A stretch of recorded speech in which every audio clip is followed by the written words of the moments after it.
I'm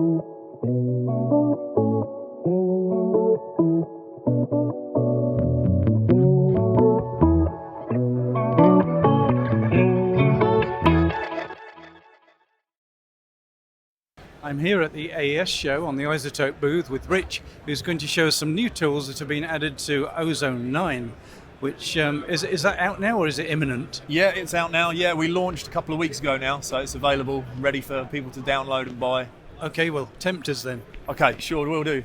Okay, so two of the really big features that we've added to Ozone 9 Advanced, one of which is called Master Rebalance, which is a real-time source separation tool which allows the user to increase or decrease the level of the vocals, the bass or the drums within a mix by anything up to or minus 8 dB, so plus minus 8 dB. And as I say, it's a real-time process, so you can actually automate that. And the reason or the thinking behind that process is you're not always able to gain access to the stems or the multi-track to actually adjust these things. And any other methods are quite time consuming and obviously not as transparent as how we can get with this real-time source separation that we have. So if I just load up this session now, I'm going to press play. The controls are actually very, very simple. You have a focus track there that you can select either vocals, bass or drums, and then a gain control that allows you to adjust the levels either plus or minus 8 dB. So if I hit play, there you can see, load up Master Rebalance, switch that in there. So these are all modules that are available within the mothership. So load up Master Rebalance. The focal track that you have, or the focus track that you have selected, is the one that you can see in the light blue line there, and the dark grey line in the background is the rest of the mix minus whichever is in focus. So right now, as I say, I can now take the vocals and I can boost those by 8 dB, or I can cut those by 8 dB. And this is a dynamically automatable process or parameter, so you can have this instantiated in your DAW and automate that throughout the timeline. So hugely powerful feature.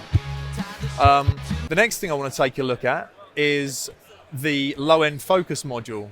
So low-end focus is another advanced feature, and it's using a new technology that we've been developing, which we're referring to as spectral contrasting. Now, if you imagine contrasting like the contrast on your telly, where you can increase or decrease the difference between the lightest part of the image and the darkest part of the image, what low-end focus does, obviously it's working in the audio realm from 20 Hertz to 300 Hertz. It allows you to increase or decrease the difference between your highest amplitude low frequency elements and the lower amplitude signals. And you can prioritize, using the punchy or the smooth button there, you can prioritize whether or not it's actually increasing or decreasing the difference between the more transient low frequency events like kick drum, snare, or if you switch it into smooth mode, it's then going to prioritize the more sustained bass information, so your bass notes, your bass synth or whatever. And again, the controls are fundamentally very, very simple. If you're wanting to try and increase or actually in some cases you may want to temper sort of over-energetic low energy, so your kick drum or your snare maybe being a bit too prominent, you can take it back the other way. So just by means of demonstration here, we got this track by White Reaper called Might Be Right. If I play this particular mix, the kick and the snare are really, really intense. So I'm not going to bring up the punchiness, actually I'm going to take that back the other way and try and sort of bring those back in line with the rest of the low frequency energy within the mix. So if I take that down to maybe say minus 50 or minus 60, it's actually taking the sort of edge off those super punchy snare and kick drum.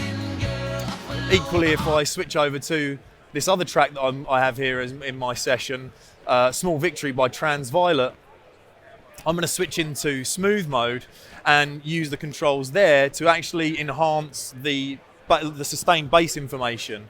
So if I press play now, hopefully you can hear the bass being played there. If I increase the contrast, you're going to hear much more definition between each of the notes. You can really hear the note changes and less of the release phase of the bass information. And if I take that the opposite direction, it's taking the sustained bass information and bringing it back more in line with the release. So you're actually hearing less of the note changes and more of the sort of sweeping sustain as it goes from one note to the next. So that's low-end focus. So those are the two key features for Ozone 9 Advanced. Now, moving into Ozone 9 Standard, we've added, and obviously this is also available in advanced as well, but when we activate the Master Assistant now, we've added a new vintage character mode that's obviously then utilizes the vintage modules that were previously available only in Ozone 8 Advanced. So you now get the vintage compressor, limiter and EQ available to use as a standard user, and the Master Assistant now, when you switch it into vintage mode and you run that, you'll then get the benefit of the vintage modules in the processing chain as opposed to the more modern modules, which is going to give you, obviously as you'd expect, a vintage or retro sound.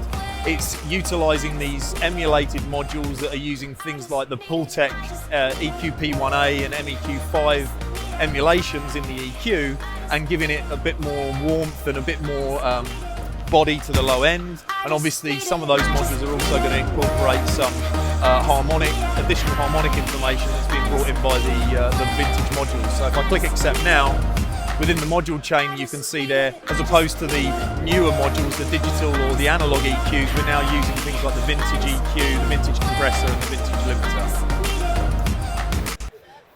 So another feature that we've added, if I just add the imager here, I'm going to drop that in. So the imager's been in Ozone for a while now, in all standards, Elements, Standard and Advanced. We've actually upgraded all versions with a new imaging mode.